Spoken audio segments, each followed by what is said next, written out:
FIFA world cup 2026 round of 16 আজকে রাত থেকে কিন্তু শুরু হতে চলেছে। রাউন্ড অফ 16 এ যতগুলা ম্যাচ অনুষ্ঠিত হবে সবগুলা ম্যাচ আজকে আমি প্রেডিকশন করতে চলেছি। লজিক্যালি, ম্যাথমেটিক্যালি, খাতা কলমে যে টিমগুলোর উইন করার চান্স বেশি, প্রবাবিলিটি বেশি, সেই টিমগুলো নিয়ে আজকে আমি আলোচনা করব। আর শুরুতে বলে রাখি, আমার প্রেডিকশন কেউ সিরিয়াসলি নেবেন না, আমি ফান করে প্রেডিকশন করতেছি। আপনারাও চাইলে আপনাদের প্রেডিকশন কমেন্ট বক্সে জানাতে পারেন। তো চলুন শুরু করা যায়। সর্বপ্রথম যে ম্যাচটা হতে চলেছে সেটি হলো Morocco versus Canada.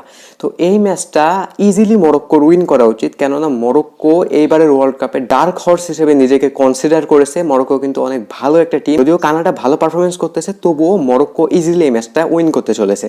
Second match France versus Paraguay. ভাই এই ম্যাচ নিয়ে তো কথা বলার কিছুই নাই। ফ্রান্স যেই লেভেলের টিম, যেই লেভেলের পারফরমেন্সটা করতেছে, ভাই কিছুই বলার নাই। প্যারাগুয়ে ভাই ইজিলি এই ম্যাচটা হারা যাবে। ফ্রান্সের ধারে কাছেও নাই প্যারাগুয়ে।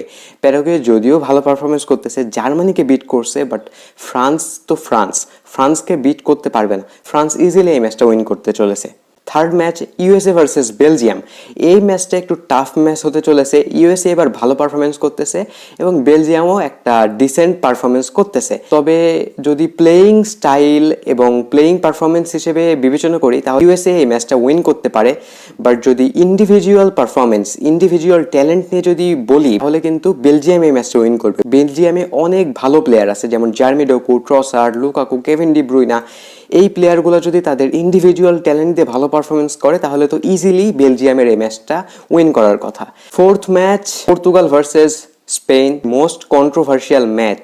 এই ম্যাচে ভাই আমি যে প্রেডিকশন দিব বুঝতে পারতেছি না আমি কি প্রেডিকশন দিব। যেই প্রেডিকশনই দিই দুই টিমের ফ্যান্সরা এসে আমাকে ঝাড়বে, তবুও প্রেডিকশন দিতে আসছি, প্রেডিকশন তো দিতেই হবে। পর্তুগাল অ্যান্ড স্পেন দুইটাই কিন্তু ওয়ার্ল্ড কাপ জেতার ফেভারিট টিম, দুইটাই খুবই টপ লেভেলের টিম। দুর্ভাগ্যবশত দুইটা টিমই কিন্তু তাদের মেইন ফর্মে খেলতে পারতেছে না এবারের ওয়ার্ল্ড কাপে। যদি আমাকে প্রেডিক্ট করতে বলা হয়, I will go for Portugal will win this match. Fifth match Brazil versus Norway. ভাই এই ম্যাচে আমি যে প্রেডিকশনটা দিতে চলেছি, ব্রাজিল ফ্যান্সরা আমার কমেন্ট বক্সে গালাগালি শুরু করে দিবে, কেননা আমি বলতে চলেছি Norway will win this match. এখন তো ভাই ব্রাজিল ফ্যান আমাকে গালাগালি করবে যে ভাই ব্রাজিলের সাথে নরওয়ে পারবে না। তবে আপনারা যদি লজিক্যালি চিন্তা ভাবনা করে দেখেন, নরওয়ে কিন্তু এবার সেই লেভেলের ফর্মে আছে, আর আর্লিং হালান্ড টপ লেভেলের ফর্মে আছে। নরওয়ে ফার্স্ট টাইম এবার ওয়ার্ল্ড কাপ খেললেও তারা যে লেভেলের পারফরমেন্স করতেছে, আই থিঙ্ক ব্রাজিল তাদের সামনে টিকতে পারবে না। যদিও ম্যাচটা অনেক টাফ হতে চলেছে, তবুও শেষ পর্যন্ত Norway will win this match. Sixth match Mexico versus England. I think এই ম্যাচ নিয়ে কথা বলার কিছুই নাই। England will easily win this match. Mexico ভালো পারফরমেন্স করতেছে, বাট ইংল্যান্ডের সামনে মেক্সিকো দুর্বল। England will win this match. Seventh match Colombia versus Switzerland. I think এই ম্যাচটা একটু টাফ ম্যাচ